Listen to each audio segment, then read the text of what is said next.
আসসালামু আলাইকুম রহমতুল্লাহি ওয়াবারাকাতুহু। মানুষ পৃথিবীতে ৬০, ৭০, ৮০, ৯০ কিংবা ১০০ বছর বেঁচে থাকে।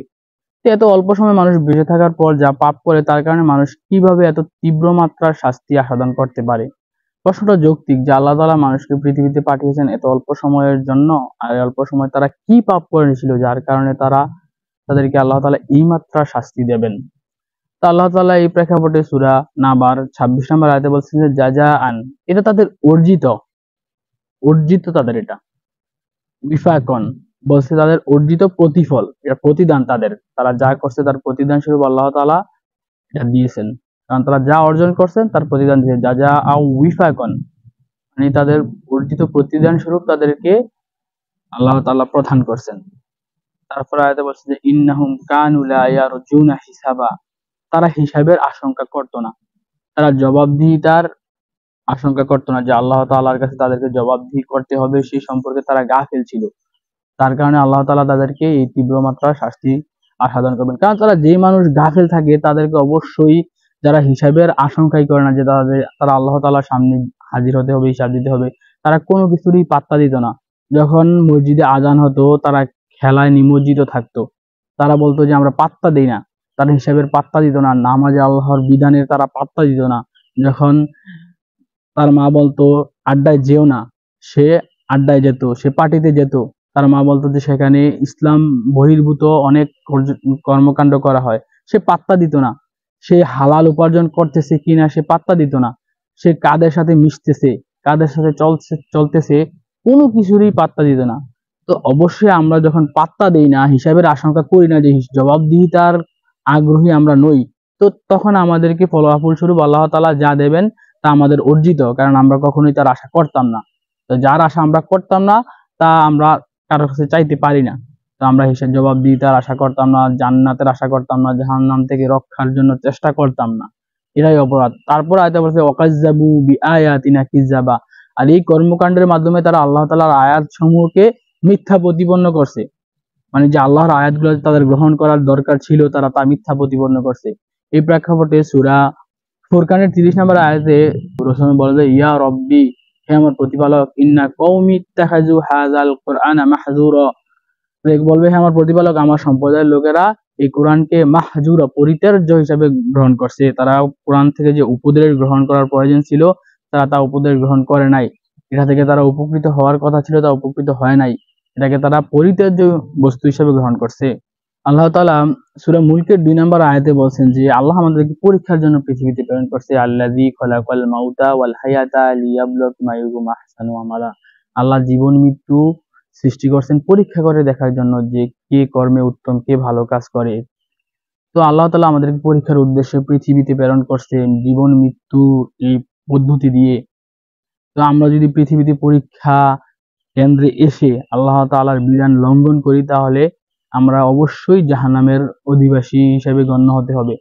কারণ আল্লাহ তাআলা সূরা আনফালের ২৮ নম্বর আয়াতে বলছে যে ওয়া'লামু, তোমরা জেনে রাখো, আন্নামা আমওয়ালুকুম ওয়া আওলাদুকুম ফিতনা, তোমাদের অর্থ সম্পদ এবং সন্তান সন্ততি তোমাদের পরীক্ষা স্বরূপ। তো এগুলো আমাদেরকে আল্লাহ তাআলা পরীক্ষার জন্য দিছে। আল্লাহ তাআলা অন্যত আয়াতে বলছেন যে সূরা তাকাসুরের মধ্যে বলছে যে আলহাকুমুত তাকাসুর, যে প্রাচুর্যের মোহে তোমরা এমনই বিভোর, এমনই গাফেল, হাত্তা জুরতুমুল মাকাবির, কবর পর্যন্ত পৌঁছে যাও, তারপরও তোমরা এই বিভোর থেকে মানে আসতে পারো না, ফিরে আসতে পারো না। তারপর আল্লাহ তাআলা বলছে কাল্লা সাউফা তা'লামুন, তা কখনো ঠিক না, তোমরা যে যা করতেছো তা কখনো ঠিক না। সুম্মা কাল্লা সাউফা তা'লামুন, আল্লাহ তাআলা বলছে আবারও বলতেছেন যে তা কখনোই ঠিক নয়।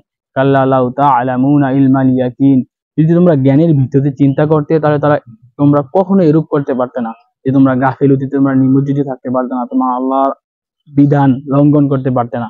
আল্লাহ বলছে তোমরা যদি জ্ঞান থাকতো তাহলে তোমরা তা করতে না।